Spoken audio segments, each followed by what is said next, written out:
Subscribe பட்டனை அமுக்குங்க, bell பட்டனை அமுக்குங்க. வாழ்க வளமுடன். இப்படிக்கு பாட்டி வைத்தியம். வணக்கம்ப்பா, உங்கள் பாட்டி பேசுகிறேன். இப்போ நான் வறட்டு இருமலுக்கு மருந்து சொல்ல போகிறேன்ப்பா. எப்படின்னா, இந்த வெயில் காலத்தில் எல்லாத்துக்கும் வேர்த்து வேர்த்து வேர்த்து அதை அப்படியே இஞ்சி வறட்டு இருமல், சளியும் வராது, தொண்டைக்குள்ளேயே இருந்துக்கிட்டு இம்சம் பண்ணிக்கிட்டு கிடக்கும். அதான் வறட்டு இருமல்ன்றது. இதுக்கு இது திரிப்பலா சொல்லணும்ப்பா. நெல்லிக்காய், தாண்டிக்காய், கடுக்காய், இந்த மூணையும் சேர்த்து நான் வறுத்து வீட்டிலேயே பொடி பண்ணி வச்சுருக்கேன். நான் கடையிலலாம் வாங்கலப்பா, வீட்டில் தான் செஞ்சு வச்சுருக்கேன். அந்த பொடியவும் நீங்கள் வீட்டில் செஞ்சால் செய்யுங்க, இல்லாட்டி கடையில் வாங்கிக்கோங்க. அந்த பொடியை ஒரு அரை ஸ்பூன் எடுத்துக்கிட்டு, அரை ஸ்பூன் தேனுப்பா, தேனில் இப்படி கலக்கணும். அந்த அரை ஸ்பூன் தான். பெரியவங்களுக்கு, சின்னவங்களுக்கா இருந்தால் 1/4 ஸ்பூன் பொடி போட்டால் போதும். தேன் அரை ஸ்பூன் கொடுக்குறக்குங்க. ஏன்னா குழந்தைய தானே, தேன் சாப்பிட்டா அதெல்லாம் ஒன்றும் தப்பு கிடையாது. அதனால இந்த மருந்தை தான் சொல்கிறேன், திரிப்பலா சொல்கிறேன். பெரியவங்களுக்கு அரை ஸ்பூனு, சின்னவங்களுக்கு 1/4 ஸ்பூன் போதும். சின்ன பசங்களுக்கு இப்படி குழப்பிக்கிட்டு காலையிலையும் நைட்டும், காலையில் சாப்பிட்ட பிறகு கூட சாப்பிட்லாம். அதை பற்றி ஒன்றும் இல்லை, வெறும் வயிற்றுலாம் கிடையாது. காலையில் சாப்பிட்ட பிறகு கூட இதை சாப்பிட்லாம். நைட்டு சாப்பிட்ட பிறகு படுக்க போகும்போது கூட சாப்பிட்லாம். இந்த ராத்திரிலாம் படுத்தா ராத்திரிக்கெலாம் தூக்கம் வராமல் கஷ்டப்படுறாங்கல்ல, ஒரே இருமிக்கிட்டு அப்படியே தொண்டையெல்லாம் புண்ணா போயிருப்பா. இருமி இருமி இருமி இந்த விளாவெல்லாம் வலிக்கும்.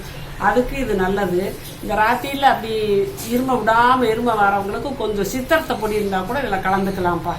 சித்திரத்தை பொடினா ஒரு 2 சிட்டிகை, இதே இதில் 2 சிட்டிகை போட்டுட்டு விடாமல் நைட்டு தூங்க முடியாமல் இரும்புறவங்களுக்கு அதை போட்டு கலந்துக்கலாம். இது கூட போட்டு நக்கிட்டு சுடுதண்ணி குடிச்சிட்டு படுத்தீங்கன்னா உங்களுக்கு 3 நாள் தாப்பா. 3 நாள் காலையிலையும் சாயந்தரமும் குடிச்சிங்கன்னா உங்களுக்கு அந்த இருமை சரியாக போயிடும். இல்லாட்டி ஒவ்வொருத்தரெல்லாம் ஒரு மாத கணக்கில் இருமிட்டு கிடப்பாங்க. அதனால அவங்கெல்லாம் பாவம் ரொம்ப கஷ்டப்படுவாங்க. அந்த இருமலை சொல்லவே முடியாது, தொண்டையெல்லாம் புண்ணாக இருக்கும். இதுக்கு அவங்க தொண்டையெல்லாம் புண்ணாக இரும்பி கிடக்கிறவங்க என்ன செய்யணும்னா, சுடுதண்ணி வைக்கணும்ப்பா. சுடுதண்ணி வச்சு ஒரு டம்ளர் தான் வச்சு அதில் கொஞ்சம் கல்லுப்பை போட்டு லேசாக லேசாக வெதுன்னு அந்த தண்ணியில் வச்சுக்கிட்டு வாயில் ஊற்றி ஒரு நாளைக்கு 4 தடவை 5 தடவை வாயை திறந்து கார்கிள் பண்ணி கொப்பிடிச்சு துப்புனோம்னா அந்த உப்பு தண்ணி படையில் அந்த புண்ணு ஆறி போயிடும். அந்த இருமல்னால வர புண்ணு ஆறி போயிடும். இதை நக்கினோம்னா அந்த இருமல் லேசாக சளி இருக்கிறது அதுவும் சரியாக போயிடும். இது உங்களுக்கு 3 நாளில் சரியாகணும்னா இந்த திரிப்பலா சோறும் தேன். இந்த ராத்திரியில் ரொம்ப படுக்க முடியாமல் இருக்கவங்க சித்திரத்தை பகல்லையும் கலந்துக்கலாம், நைட்லையும் கலந்துக்கலாம். சித்திரத்தை போட்டு 2 பீன்ஸு எடுத்து போட்டு இங்கே கலக்கி சாப்பிடுங்க, சுத்தமாக சரியாக போயிடும். வாழ்க வளமுடன். இப்போ நிறைய பேர்ப்பா நான் அவங்க கொஸ்டினுக்கு ஆன்சர் சொல்கிறதுலன்னு கேட்குறாங்க. சொல்லிக்கிட்டு தான் இருக்கேன். நான் அதுக்குன்னு சொல்லி பார்வையாளர்கள் கேள்வி பதில் நான் போட்டிருக்கேன். அதை பார்த்துக்கோங்கப்பா. அதை பார்த்தீங்கன்னா உங்களுக்கு தெரியும். நான் வரிசையாக கேள்வி பதில் போட்டுக்கிட்டே இருக்கேன்.